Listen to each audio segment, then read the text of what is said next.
Good day everyone, welcome to Indian defence academy. आज हम आपके सामने एक सीरीज ला रहे हैं जो कि मॉडर्न हिस्ट्री की है। ध्यान रखिएगा, किसी भी एग्जाम के लिए मॉडर्न हिस्ट्री काफ़ी ज़्यादा इंपॉर्टेंट है। बिना मॉडर्न हिस्ट्री के आप एग्जाम क्वालिफाई नहीं कर सकते। हिस्ट्री 3 पार्ट में डिवाइड है आपकी, ठीक है। कौन कौन से 3 पार्ट हैं? एक है आपका एंशियंट हिस्ट्री, दूसरी है आपकी मेडिवल हिस्ट्री एंड थर्ड है आपकी मॉडर्न हिस्ट्री। ध्यान रखिएगा, जीएस में सबसे इंपॉर्टेंट है आपकी हिस्ट्री, देन ज्योग्राफी, पॉलिटी, सब इक्वल वेटेज रखती है, बट हिस्ट्री भी ध्यान रखिएगा उतनी ही इंपॉर्टेंट है जितनी आपकी ज्योग्राफी एंड पॉलिटी है। चलिए, हिस्ट्री की अगर बात करूं तो हिस्ट्री 3 पार्ट में डिवाइड है। कौन कौन से 3 पार्ट है? Ancient, medieval and modern. Ancient history को हम बेसिकली हिंदू की हिस्ट्री बोलते हैं। और क्यों बोलते हैं हिंदू की हिस्ट्री? आप इसमें अगर नाम देखेंगे तो आप देखेंगे उस टाइम पीरियड पे गुप्ता एम्पायर, मौर्यन एम्पायर, कैसे नाम दिखेंगे? सारे हिंदू नाम दिखेंगे। मेडिवल हिस्ट्री को हम बोलते हैं मुस्लिम की हिस्ट्री। और क्यों मुस्लिम की हिस्ट्री हम बोलते हैं? क्योंकि इस टाइम पीरियड पे आप नाम देखोगे दिल्ली सल्तनत से शुरू हुई थी और लास्ट में कौन आए थे? मुगल एम्पायर। क्लियर? और मॉडर्न हिस्ट्री की बात बोलूँ तो मॉडर्न हिस्ट्री को हम बोलते हैं ब्रिटिश की हिस्ट्री। मॉडर्न हिस्ट्री को हम बोलते हैं ब्रिटिश की हिस्ट्री। और ब्रिटिश की हिस्ट्री क्यों बोलते हैं? क्योंकि आप देखेंगे इस टाइम पीरियड पे ब्रिटिशर्स इंडिया आए थे जिन्होंने हम पे रूल किया। क्लियर? चलिए, बात करी जाए मॉडर्न हिस्ट्री की। और मॉडर्न हिस्ट्री का पहले हम बैकग्राउंड देख लेंगे। ध्यान रखिएगा, एंशियंट एंड मेडिवल भी इंपॉर्टेंट है, बट मॉडर्न हिस्ट्री ज़्यादा इंपॉर्टेंट है। अगर किसी भी एग्जाम की बात बोलूँ, मान लीजिए कि अगर आप एनडीए की तैयारी कर रहे हैं, सीडीएस की तैयारी कर रहे हैं, या किसी भी एग्जाम की तैयारी कर रहे हैं, इवन आप यूपीएससी लेवल की भी तैयारी कर रहे हैं, तो ये आपका बेस बनाएगी। क्लियर? 20 मार्क्स की मान लीजिए अगर आपका एग्जाम में हिस्ट्री आ रही है तो 5 नंबर आपके होंगे एंशियंट नंबर, 5 आपके मेडिवल और 10 आपके होंगे मॉडर्न के। देखिए, मॉडर्न का weightage as compare to ancient and medieval ज़्यादा है, इसको आपको ध्यान रखना है। क्लियर? चलिए स्टार्ट करते हैं आज मॉडर्न हिस्ट्री। मॉडर्न हिस्ट्री कुछ सीरीज में आपकी चलेगी। और ध्यान रखिएगा, यहाँ पे मॉडर्न हिस्ट्री पूरी कंप्लीट कराई जाएगी। आपको करना क्या है? आपको यहाँ पे लेक्चर देखना है, नीचे डिस्क्रिप्शन में आपको इसकी पीडीएफ मिल जाएगी। पीडीएफ आपको पढ़नी है, याद करनी है। याद करने का काम आपका रहेगा। क्लियर? समझाने का काम मेरा है और याद करने का काम आपका है। सिर्फ आपको क्या करना है, यहाँ से पूरा कंटेंट पढ़ा, उसके बाद आपने डिस्क्रिप्शन से पीडीएफ डाउनलोड करी, उसे पढ़ा और साथ याद रखिएगा। इसके बाद आपको क्वेश्चंस लगाने हैं। जितने ज़्यादा आप क्वेश्चंस लगाएंगे उतना ज़्यादा आपके लिए बेटर है। मैं यहाँ पे कंप्लीट कोशिश करूंगा जितना मॉडर्न हिस्ट्री कवर कर पाऊँ आपके लिए उतनी कवर करने की कोशिश करूंगा। अगर आप बुक्स रेफर करना चाहें तो 2 स्टैंडर्ड बुक्स है मॉडर्न हिस्ट्री की। एक है आपकी स्पेक्ट्रम और दूसरी है आपकी बिपिन चंद्र। ये 2 स्टैंडर्ड बुक्स है, जिसको पढ़नी है ये बुक्स भी पढ़ सकता है। स्पेक्ट्रम राजीव वहीर की है एंड आपकी जो बिपिन चंद्र है वो क्लास 12 की एनसीईआरटी ही है। क्लियर? चलिए बात करेंगे मॉडर्न हिस्ट्री की।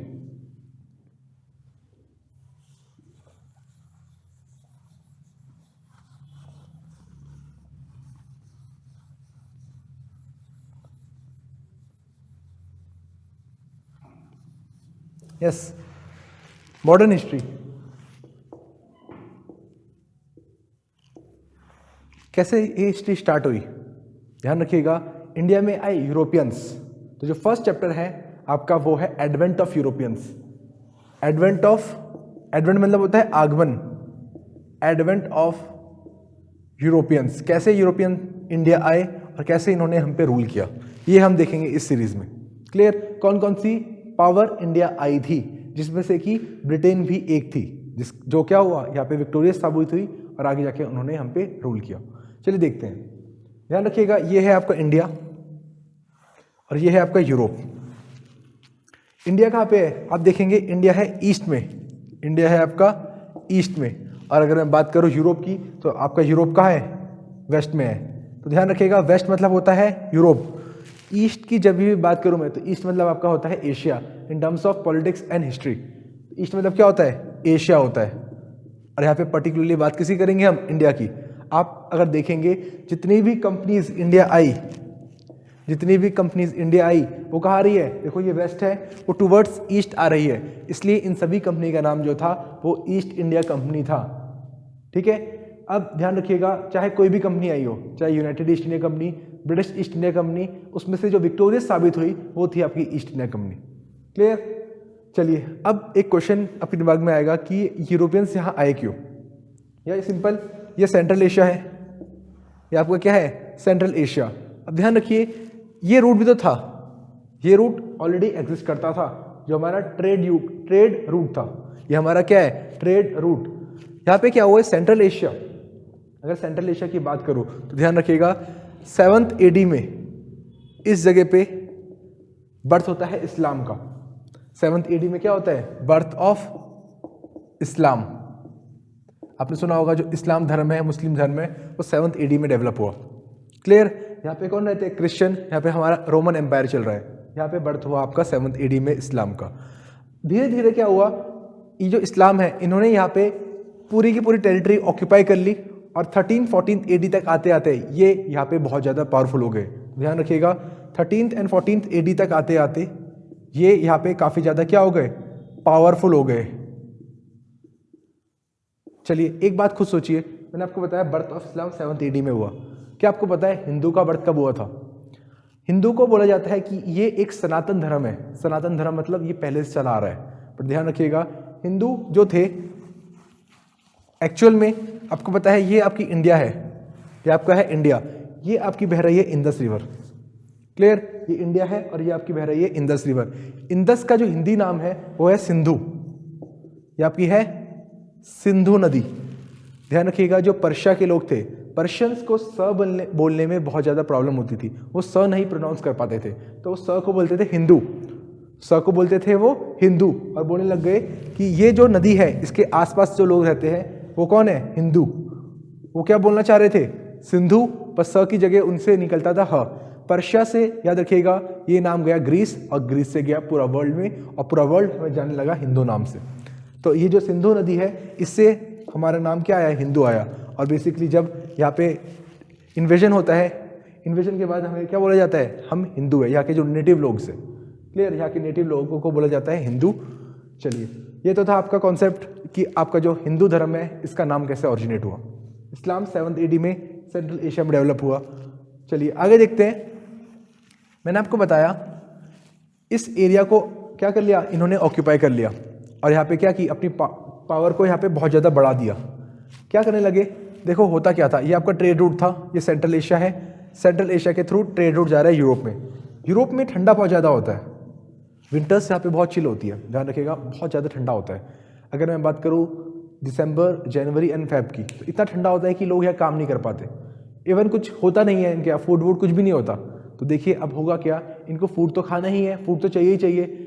फूड को प्रिजर्व करते हैं ये, और जो आपके प्रिजर्व करते हैं वो करते हैं स्पाइसेस से। स्पाइसेस बहुत ही अच्छी प्रिजर्वेटिव्स होती हैं। ध्यान रखिएगा स्पाइसेस जो है वो क्या है? बहुत अच्छी गुड प्रिजर्वेटिव है। तो ये क्या करते थे, यहाँ इंडिया आते थे, यहाँ से स्पाइसेस लेके जाते थे और प्रिजर्व करते थे खाना, और सर्दियों में फिर खाते थे। अब आप खुद सोचिए, अगर मान लीजिए ये ट्रेड रूट क्या किया इन्होंने? कंट्रोल कर लिया। यहाँ से मान लीजिए ये स्पाइसेस लेके जा रहे हैं 100 रुपये की, और यहाँ पहुँचने तक वो जा रही 500 की। कैसे? ये टैक्स वसूल रहे हैं। ये इन्होंने इतना हैवी टैक्स इन पे लेवी कर दिया, ये क्या हो गए? ये यूरोपियन इनसे काफ़ी ज़्यादा परेशान हो गए, और इनको ये स्पाइसेस चाहिए ही चाहिए थी। इनके लिए ये मस्ट थी, बिना स्पाइसेस के इनका कोई काम नहीं है। अब हुआ क्या, इन्होंने बोला कि हमें एक ऑल्टरनेट ढूंढना पड़ेगा, हमें ये जो रास्ता है कुछ कहीं और से इंडिया जाना पड़ेगा, और ये हमारे ज़रूरी भी है। तो याद रखिएगा यहाँ से एक इंसान निकले जिसका नाम था कोलंबस। कोलंबस जब निकलते हैं तो वो कोलंबस क्या निकले? इंडिया की खोज करने के लिए। और कहाँ पहुँच गए वो पहुँच गए USA। और जहाँ वो पहुँचे देखिए उनको जाना कहाँ था? उन्हें जाना था ईस्ट, उन्हें जाना था ईस्ट। और कहाँ पहुँचे वो? Towards waste. वो वेस्ट की तरफ मूव करे। लोगों ने उन्हें बोला कि मत जाओ। पहले ये नहीं पता था कि जो अर्थ है वो गोल है। पहले ये लगता था कि अर्थ फ्लैट है, आप ऐसे जाओगे और तो नीचे गिर जाओगे। ठीक है, तो ये निकले, इन्होंने बोला गिर जाए चाहे कुछ भी हो पर जाना तो पड़ेगा। तो ये गए और ऐसे करके कहाँ पहुँचे? वेस्ट में पहुँचे। इनको लगा इंडिया आ गया, बट क्या था ये वेस्ट में था। क्लियर? और इसलिए इन्होंने इस जगह का नाम रख दिया वेस्ट इंडीज़। क्लियर? तो ध्यान रखिएगा वेस्ट इंडीज़ नाम कैसे पड़ा? ऐसे पड़ा। आगे जाके एक इंसान और निकले जिनका नाम था Vasco D gamma. Vasco D gamma जब निकलते हैं तो कहाँ पहुँचते हैं? केप ऑफ गुड होप के रास्ते पहुँच जाते हैं कैलीकट। कैलीकट पहुँच जाते हैं कौन? Vasco D gamma. अब क्वेश्चन आएगा, ध्यान रखिएगा बहुत इंपॉर्टेंट क्वेश्चन है आपके लिए। क्वेश्चन आया कि वास्को डी गामा ने क्या किया? वास्को डी गामा ने डिस्कवर किया इंडिया का सी रूट। इंडिया को नहीं खोजा उन्होंने, बहुत लोग बोलते हैं इंडिया को खोजा, नहीं भाई कैसे, इंडिया का सी रूट डिस्कवर किया वास्को डी गामा ने। कोलंबस ने क्या करा, कोलंबस ने यूएसए को खोजा, इन्होंने इसको डिस्कवर किया। पहले यूएसए के बारे में किसी को पता नहीं था। तो देखिए यूएसए सिर्फ आज से 500 साल पहले बसा है, इससे पहले यूएसए का कोई अस्तित्व नहीं था। यहाँ पे एशिया है, यहाँ पे यूरोप है, ये आपका एशिया है, ये आपका यूरोप है, और ये क्या है आपका अफ्रीका।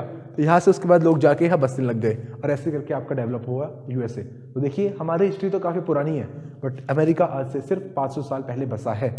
इस चीज़ को आपको ध्यान रखना है। क्लियर? चलिए आगे बढ़ते हैं। इतना अगर आपको क्लियर है, अब दो चीज़ें होती है। देखिए मैंने एक वर्ड यूज़ किया डिस्कवर और इन्वेंट, दोनों ही अलग अलग चीज़ है। कैसे? डिस्कवर मतलब कोई चीज़ पहले से एग्जिस्ट कर रही है, आप उसको खोज रहे हो। इन्वेंशन मतलब आपने कोई नई चीज़ बनाई है, कोई नई चीज़ खोजी है। जैसे मान लीजिए हम बोलते हैं थॉमस एल्वा एडिसन ने बल्ब की खोज करी। बल्ब की खोज मतलब इन्वेंट किया, वहाँ पे डिस्कवर वर्ड यूज़ नहीं होगा। डिस्कवर कहाँ यूज़ होगा? जो चीज़ पहले से चली आ रही है, आपने उसको ढूंढा है तो डिस्कवरी, कोई नई चीज़ बनाई है तो इन्वेंशन। दोनों में आपको डिफरेंस ध्यान रखना है। क्लियर? क्योंकि ऐसे कॉन्सेप्ट्स कभी कभी आपको कंफ्यूज भी करते हैं। चलिए आगे देखते हैं।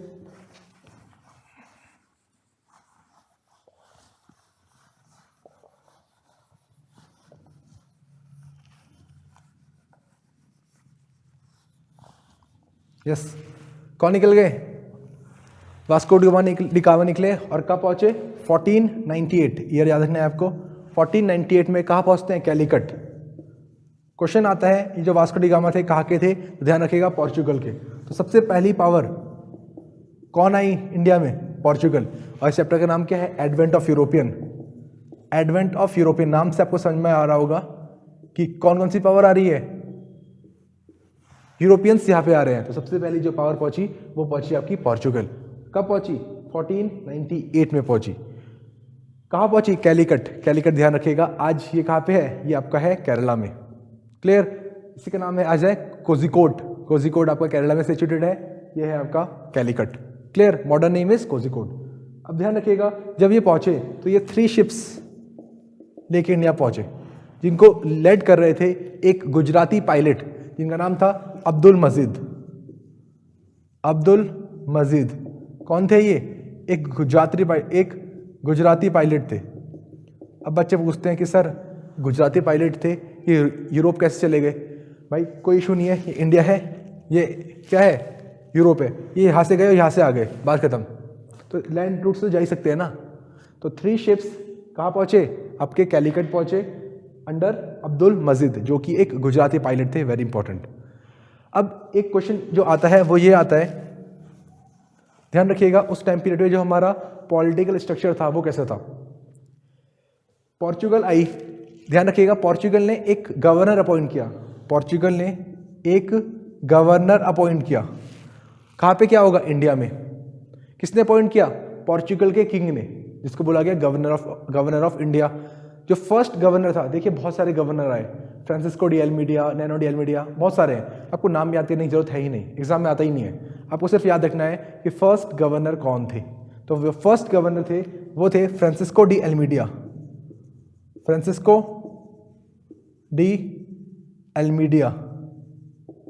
क्लियर? Francisco de Almeida. कोई डाउट? फ्रांसिस्को डी एल्मीडिया आपके फर्स्ट गवर्नर थे, जो कहाँ के थे? पोर्चुगल के थे, और कहाँ पे आए? इंडिया आए। चलिए, इनकी एक बहुत ही फेमस पॉलिसी है, आपको उस पॉलिसी का नाम याद रखना है। इनकी जो फेमस पॉलिसी है उसका नाम है ब्लू वाटर पॉलिसी। ध्यान रखिएगा, फ्रांसिस्को डी एल्मीडिया की एक बहुत ही बेहतरीन पॉलिसी है blue water policy.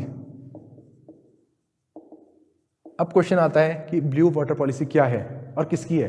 Blue water policy किसकी है?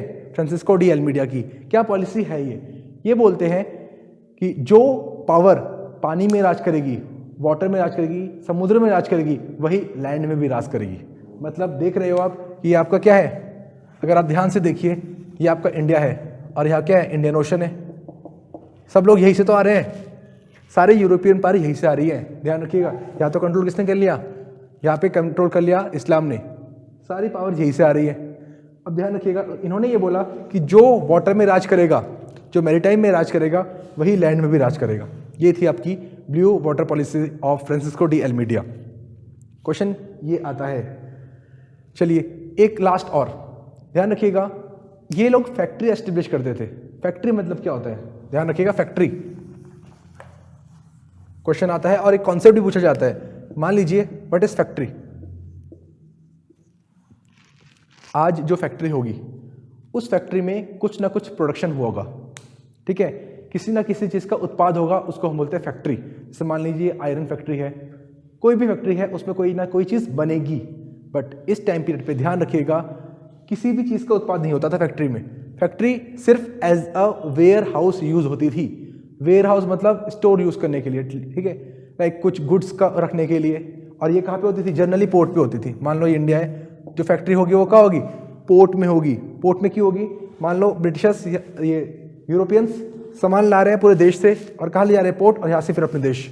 तो ये जो फैक्ट्रीज होती थी ये होती थी पोर्ट के नज़दीक, और ये सिर्फ यूज़ होती थी गोडाउन की तरह, क्लियर, वेयर हाउस की तरह यूज़ होती थी। यहाँ पे कोई भी प्रोडक्शन नहीं होता था, इतना आपको ध्यान रखना है, क्लियर। अब कहाँ कहाँ पे फैक्ट्री लगी, ध्यान रखिएगा। पोर्चुगल की जो सबसे पहली फैक्ट्री लगी वो लगी कैलिकट में, वो लगी कैलिकट में। कैलिकट पहुंचे थे ना वो सबसे पहले, क्लियर। कैलिकट जो कहाँ पे सिचुएटेड है, आपका सिचुएटेड है ये केरला में, क्लियर। अगली लगी कोची में और लास्ट लगी कैननोर में, CANNORE, आखिर लगी आपकी कैननोर में, क्लियर। जो आपका आज कन्नूर है ये भी क्या है, केरला में। ये तीनों चीज़ें केरला में हैं।